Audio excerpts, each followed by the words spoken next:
Happy New Year to everyone, and welcome to the soft start of the Energy Sovereignty Project. Boy, it's hard to believe that it's been 2.5 years since we first got the idea to start doing this until now. We're actually got everything here and installed, mostly working.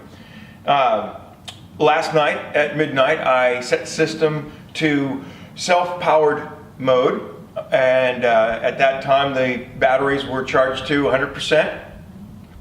And the idea behind the soft start now is to collect some data on how long the system will run from in this time of year, from the first of the year, with no grid influence. This will tell us a couple things. It'll tell us not only directly how long it will run an average, decent sized home, strictly off of the batteries, but it'll also tell us exactly how much battery capacity is actually in the batteries. We'll be able to take them from 100% down to next to nothing. We'll be able to show what their total discharge has been. We'll be able to should be able to add that up relatively easy.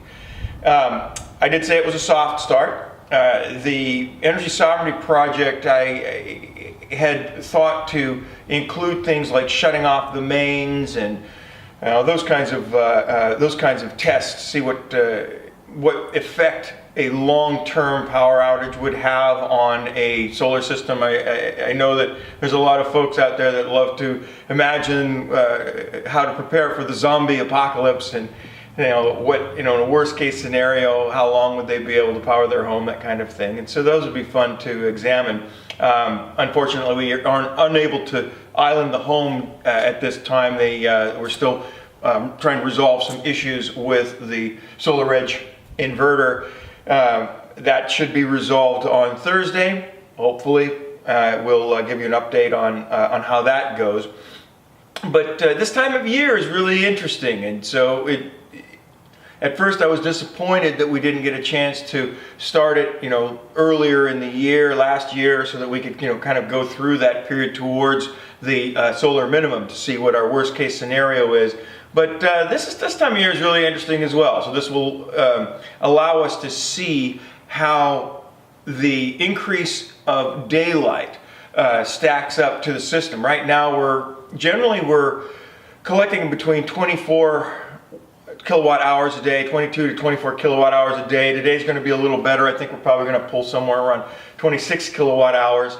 And our daily usage on the home this time of year has been right around the 32 to 34 kilowatt hours a day mark. And so we're running with that kind of a 4 to 8 kilowatt hour a day deficit. But like I said, the sunlight is increasing now that we're past the solstice, past the solar minimum. And it might be that we managed to last long enough on what we've stored up in the batteries that we hit that break-even point. Well, that'd be a fun thing to see. But thank you for tuning in. It's amazing that we've got almost 1,000 subscribers here. It's stunning to me that there's been this kind of interest in the project. And so again, thank you for tuning in. If this is the first video that you've seen, watch some of the other videos, see how we got to this point. And very happy New Year to all of you, and I'm wishing all of you the best with your own solar projects, and very much looking forward to bringing to you the Energy Sovereignty Project so that you can get some hard numbers on what a large-scale solar system might do for your own applications. So again, Happy New Year.